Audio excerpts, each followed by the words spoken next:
Journey with Judy. Honest, open, transparent. It's hot. There's no such thing as perfect people. There's no such thing as a perfect life. So come as you are, broken. Okay, so good morning. You are journeying with Judy Hehr right here on Lake 96.1. And, last Sunday I started this show. Usually start with a little story and try to tie in some scriptural theme and then drive a point home that I hope at the end of, 20 minutes has been inspiring and pointing you to Jesus in a different way, connecting your faith and reality. And so because I'm Catholic, I started off last Sunday just confessing all the things that I hadn't done. And I just want you to know, I'm still in that same place and space a week later. I got no decorations up still, Robs. I mean, come on, this is December 11th, my friends, and I have not purchased one present, okay?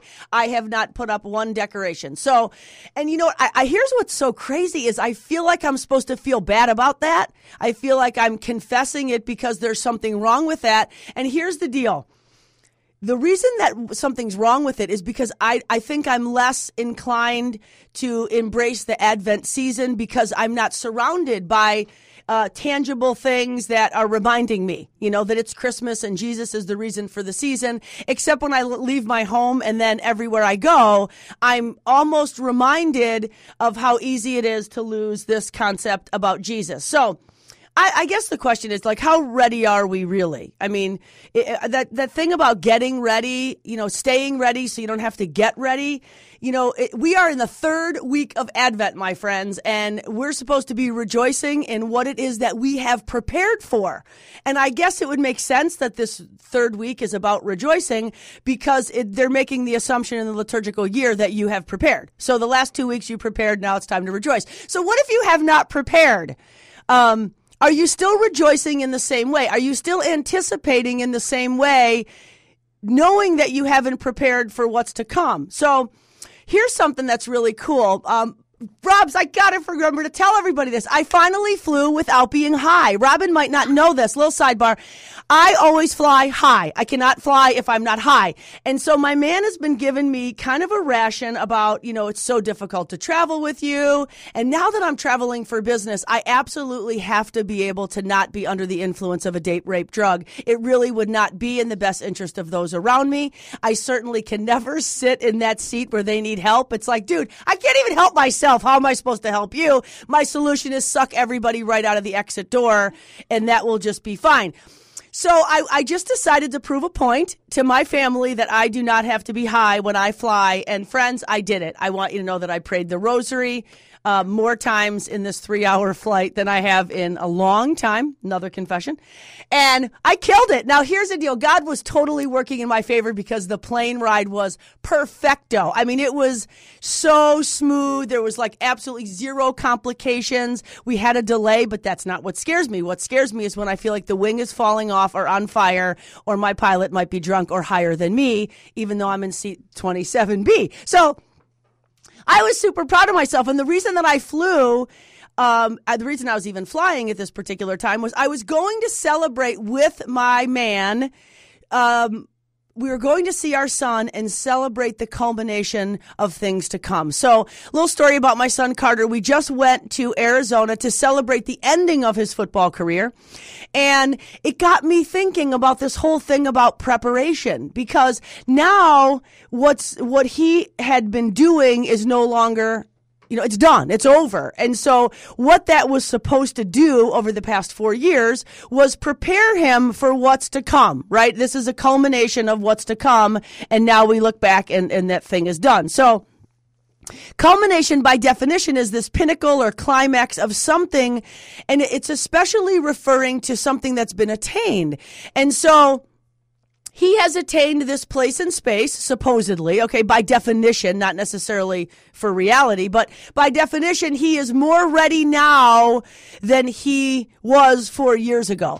And he has been getting ready for 4 years for this thing. So it would make sense in the theme of this Advent gig that he should too be in a joyful place, rejoicing of what is to come because of the work that's been done. So if I were to be 100% honest, I can tell you that I think he's more prepared. I think he is more prepared. I feel like I dropped off a boy. And now I'm looking at a man.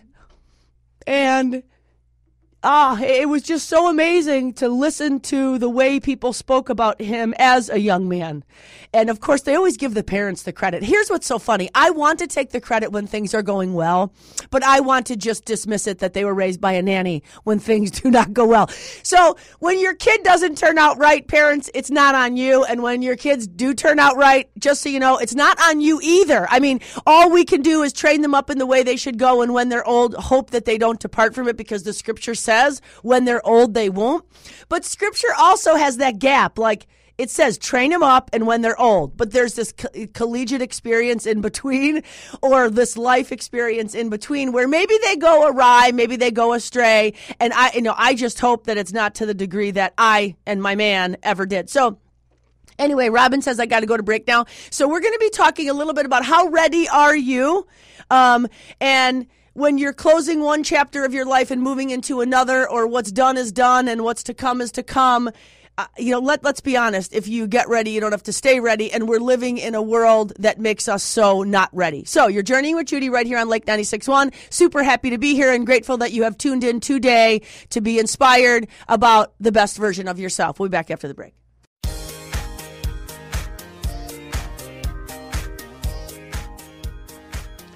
All right, so welcome back. You're journeying with Judy right here on Lake 96.1, and Mandisa is reminding us, like, we want to put yesterday behind us, and that is true. Like with God and this thing called faith, His mercy is new every day. I mean, every day is a new opportunity to become a better version of yourself than you were yesterday, and that's a beautiful thing about faith in God. The reality is we live in a world that sometimes we don't have that. The second chance just isn't that simple, right? We wake up today wishing that we could go back and undo maybe what we've done or who we might feel we've become.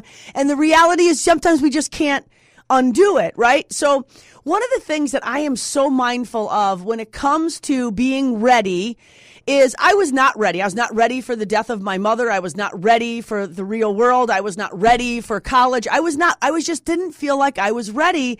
And that's no fault of my parents. I just didn't feel ready. And as a result of that, I, fell into, places and spaces that you would not want your children nor anyone you love to be. And actually, I don't even think you'd want someone you hated to be in the places and spaces that I have resided for far too long. And so I'm a freak. I'm a literal freak about my kids. I just told Robin that December 6th was my son Chandler's birthday. I called, texted him first thing in the morning, sang on his, sang a song to him. And by 10 a.m. he hadn't replied. And he was, in my mind, he was already dead in his bed. Now, the go-to wasn't, he's probably at church or, maybe he's at class or at a workout. My go-to was right away that something must be drastically wrong. So I don't know what that has to do with anything, but the point is here's the thing about my kids and the experience that they're having as collegiate athletes is I know that someone goes looking for them if they don't show up. So it's not only me and I talk to my kids every single day, whether that's really dysfunctional or not. Every day I hear from my two boys, and if I don't hear from them, I stalk them or their girlfriends to know that they're alive and well. But I feel like they're more ready than I ever was. And I love that because God forbid something were to happen to my man or I tomorrow, which is exactly what happened in my life at age 18. I feel like my kids would be okay. Now, truth be told, I think one might be in a better position than another.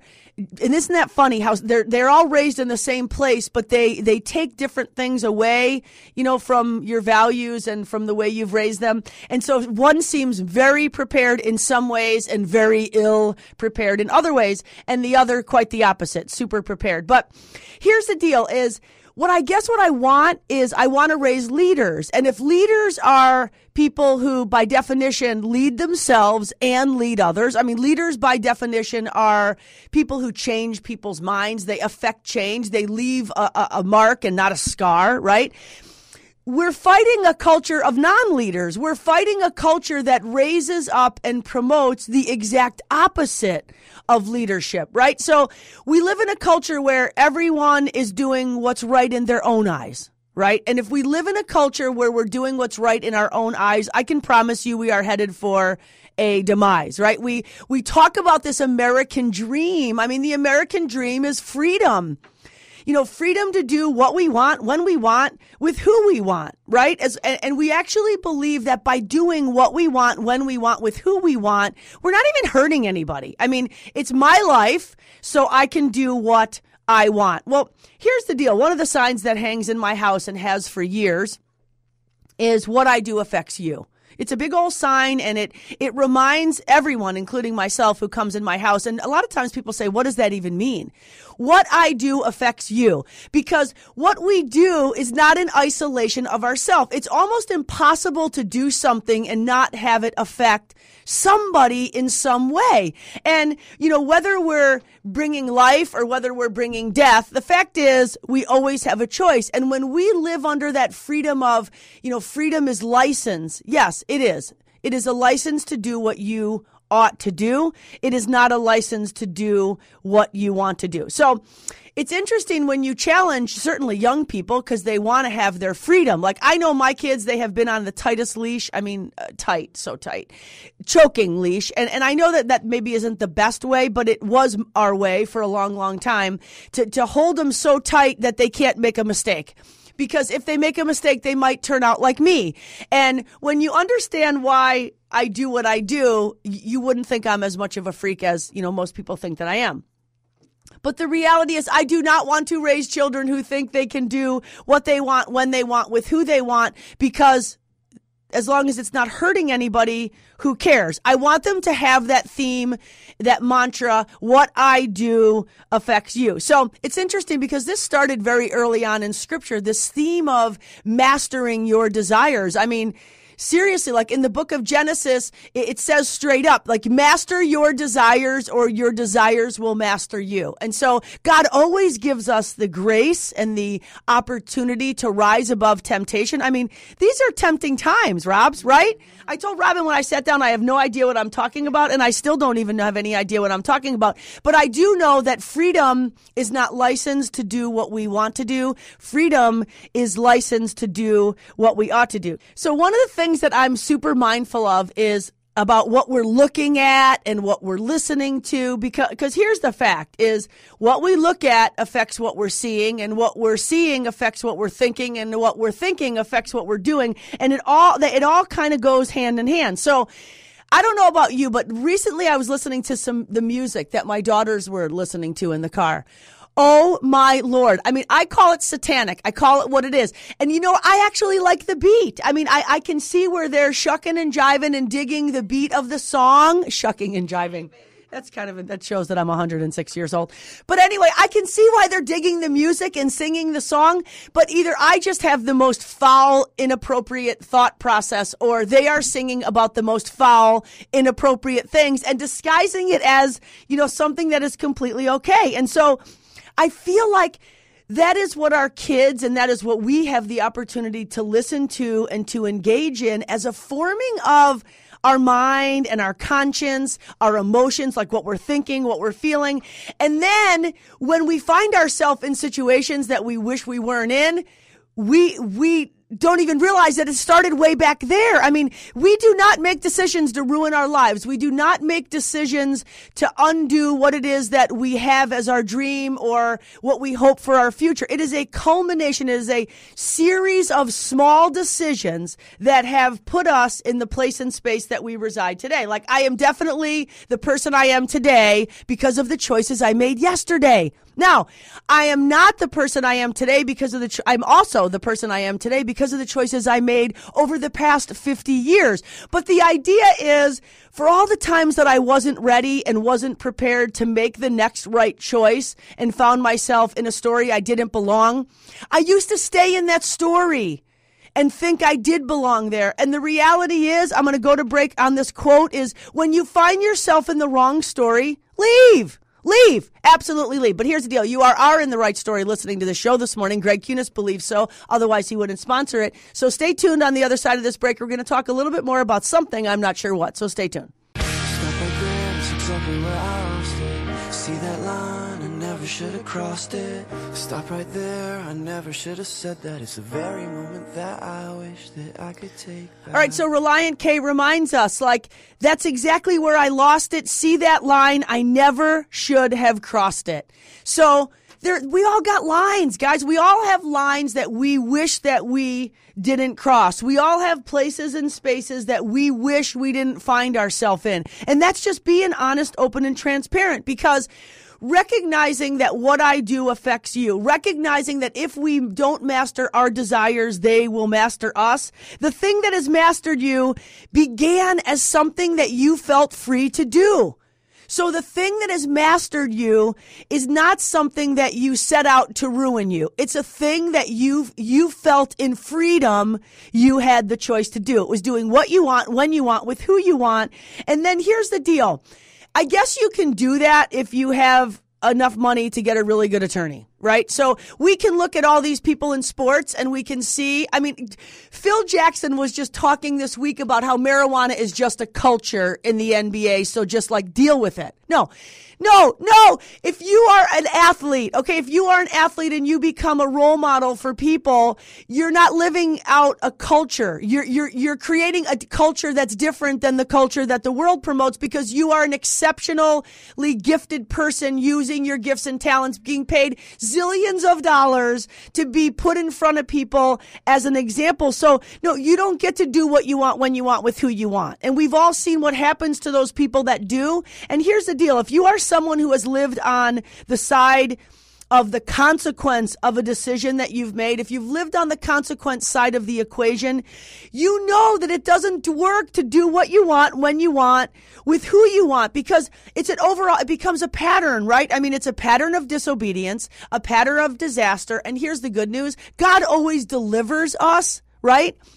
But when we're living in that motto of, I'm not going to do that anymore, and then the finishing sentence is, or any less, I'm not going to do it anymore, but I'm not going to do it any less, we find ourselves doing what we think is right, and believing that what we think is right is right. And so here's another great quote. Right is right if no one does it, and wrong is wrong if everyone is doing it. So a lie is a lie if everyone believes it, and the truth is the truth if no one believes it. So it is absolutely impossible to do what you want, when you want, with who you want, without hurting someone. And usually it's the people that love you the most that get hurt the most. So I know, as a wife, as a mother, as a person who represents Tom Kwiatkowski on the Journey with Judy show, like, I cannot freak out in certain ways out in the real world and act the way sometimes I want to, because I don't get to do that, because what I do affects everybody here at this radio station. It affects my family. It affects the Catholic Church. It affects my organization, Strategies for Success. It affects my speaking, Dynamic Direction. And so I would love to be able to do what I want, when I want, with who I want. But here's the deal. Is it really even what I want? Or is it just a temporary emotion that we find ourselves making a permanent decision around, right?